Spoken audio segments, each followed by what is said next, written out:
What's going on, Bulls fans? Welcome to another episode of Chicago Bulls Central. I'm your host, Haize, and we're going to be talking about the Bulls' first official signing of the offseason this year in signing Andre Drummond, what that means for the team, what he's going to bring to the team, and did the Bulls kind of miss out on players that could have brought better production? We'll get into all that and more on today's Chicago Bulls Central.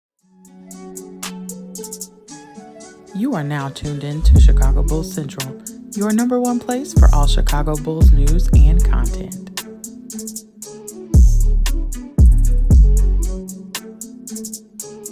All right, Bulls fans, as you guys know, the Bulls have had me working. We've been waiting around for the Bulls, and honestly, I've been pushing off this video, hoping that maybe we get some updates about some other signings, but the way that it works out, the Bulls have officially signed Andre Drummond to a 2-year, $6.6 million deal. Now, what that means is that Andre Drummond is going to come in, bring his PER of 21.04 to the Chicago Bulls to be the backup center to back up Nikola Vucevic. Now, looking at Andre, I know that a lot of Bulls fans, and me included, were hoping for Isaiah Hartenstein, who was my number one pick, Mo Bamba, Chris Boucher, who did sign for a little bit more than what the Bulls could have offered, even Nick Claxton.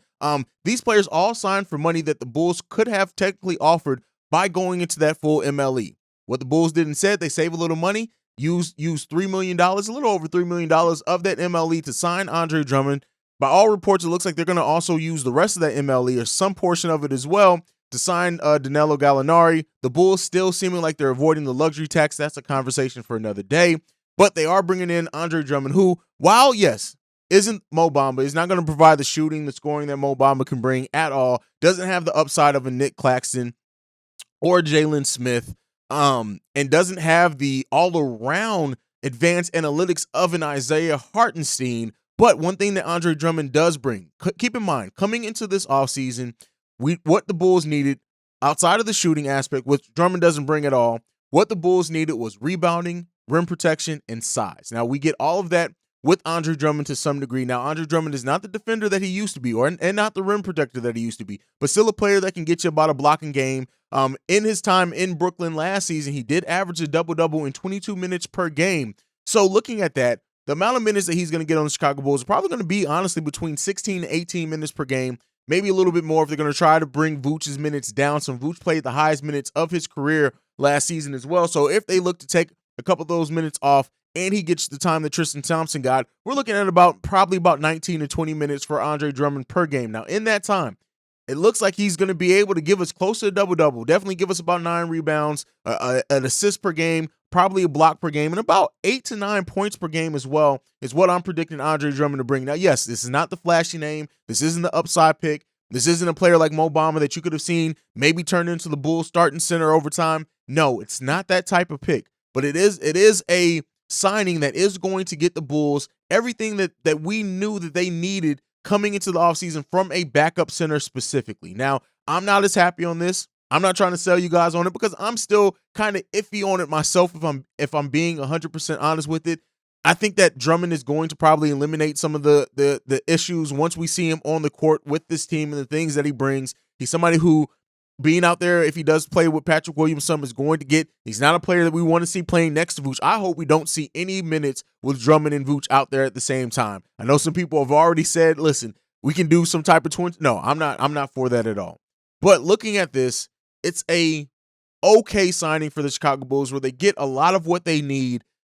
Like I said, not having the upside of some of the other picks and like the big man that I covered in my potential big man for the Chicago Bulls not draft signings or anything like that.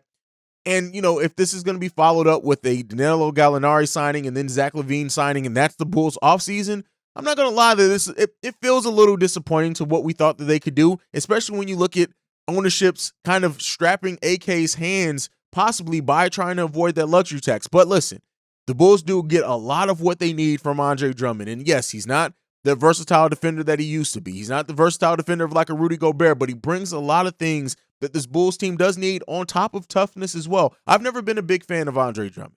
Never, right? I've not been a big fan of his game or anything like that. But taking all that out of the way, there are some things to like about this Andre Drummond signing for the Chicago Bulls.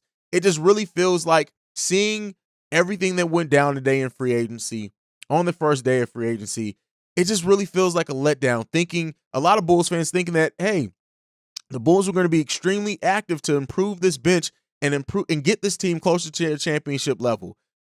Yes, Drummond is going to be better than Tristan Thompson, better than Tony Bradley being off the bench. Absolutely. But it just feels like the Bulls could have did a little bit more. Let me know what you guys think about everything down below. Do you think the Bulls could have done and should have done better? Do you also think that the reason why they didn't is the ownership saying, let's avoid the luxury tax? Keep in mind, Ayo Dosunmu has a contract extension coming up next season, which I think sometimes we forget about considering he's only going to be going into his second year.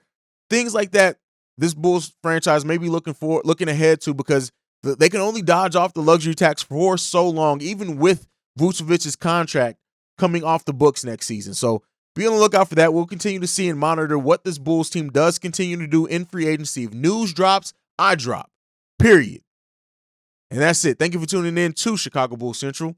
Make sure you follow the show at Bulls Central Pod. You can also send us any feedback, questions, comments, concerns, bullscentralpod@gmail.com. Lastly, if you want to leave us a text and or voicemail, the number to do so is 773-270-2799. Again, thank you for tuning in to Chicago Bulls Central, the fastest growing Chicago Bulls channel on all of YouTube right now. So thank you guys for making this channel what it is and building this community. But like I like to end every episode on, go Bulls. Love you guys. Peace, y'all. This has been a presentation of the Breaks Media.